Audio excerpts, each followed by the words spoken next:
जाइएगा। Real flow और money flow का तीन डिफरेंस आपको अच्छे से आने चाहिए। रियल फ्लो का मतलब है वो जो मैंने आपको अभी चार्ट समझाया था उसी के अंदर ही क्लैरिफिकेशन दे दी थी इसके मतलब की, बट स्टिल दोबारा समझते हैं।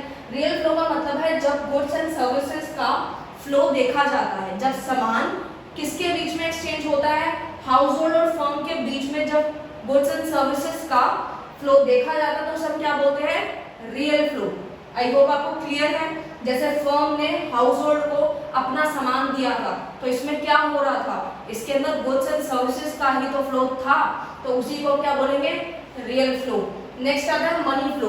मनी फ्लो क्या था, जब हाउस होल्ड ने अपनी सर्विसेज दी थी किसको, फर्म को, तो फर्म ने बदले में पेमेंट की थी, तो यानी कि पैसा दिया था, तो वही क्या है, मनी फ्लो। आई होप आपको क्लियर है। मैं उस चीज को यहाँ कनेक्ट करके बता रही हूँ ताकि आपको समझना आसान हो, यानी कि फ्लो ऑफ मनी। नाम से भी क्लियर है, मनी का फ्लो होगा, इसके अंदर कोई भी गुड्स एंड सर्विसेज नहीं आने वाली। नेक्स्ट है डिफिकल्टी इन बार्टर सिस्टम, यानी कि रियल फ्लो के अंदर दिक्कत ये आती थी कि सामान के बदले सामान देना होता था। हमारी इकोनॉमी के अंदर मनी नहीं था, जब पैसा नहीं था तो हम सामान के बदले सामान एक्सचेंज करते थे। जैसे किसी को चीनी चाहिए, किसी को शर्ट चाहिए, तो वो आपस में एक्सचेंज करते थे। बड़ी बहुत दिक्कत होती थी, किसी के पास सामान ज्यादा चला जाता था, किसी के पास कम जाता था, ठीक है।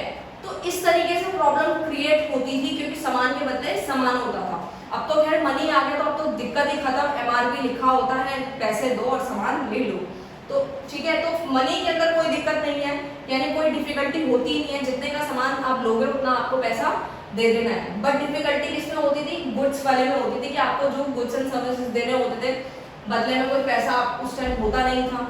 नेक्स्ट है रियल फ्लो को हम एक और नाम से जानते हैं जिसको हम बोलते हैं फिजिकल फ्लो। इसको हम फिजिकल फ्लो के नाम से भी जानते हैं। और मनी फ्लो का एक और नाम है also known as nominal flow, यानी कि मनी फ्लो को हम नॉमिनल फ्लो भी कहते हैं।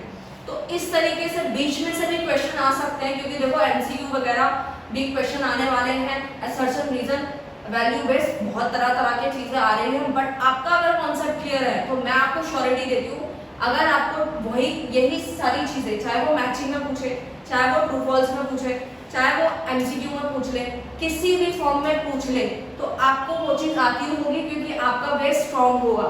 तो मैं आपसे यही बोलती हूँ, आप अपने कॉन्सेप्ट को रेडी रखना, अपने नोट्स को अच्छे से पढ़ के जाना और प्लीज अच्छे से पेपर को अटेम्प्ट कीजिएगा। इंपॉर्टेंट क्वेश्चन आपको मिल जाएंगे, वर्कशीट आपको मिल जाएगी, वो आप प्रैक्टिस करते रहना। बट ये जो है ये आपके बेसिकली शॉर्ट नोट्स ही हैं, ये भी आप कॉपी कर सकते हैं, ठीक है ना। तो आई होप आपको ये जो वीडियो होगा वो इन्फॉर्मेटिव लगा होगा। तो अगर आपको अच्छा लगे तो बहुत अच्छी बात है, और अगर आपको कोई भी डाउट आता है ना तो आप बिना किसी दिक्कत के अपने डाउट को का सलूशन ले सकते हैं। और अगर आपको कोई भी डाउट आता है तो आप बिना सोचे समझे आप कमेंट करना, आपको आपका रिप्लाई जरूर मिलेगा, बहुत जल्द मिलेगा। Thank you so much.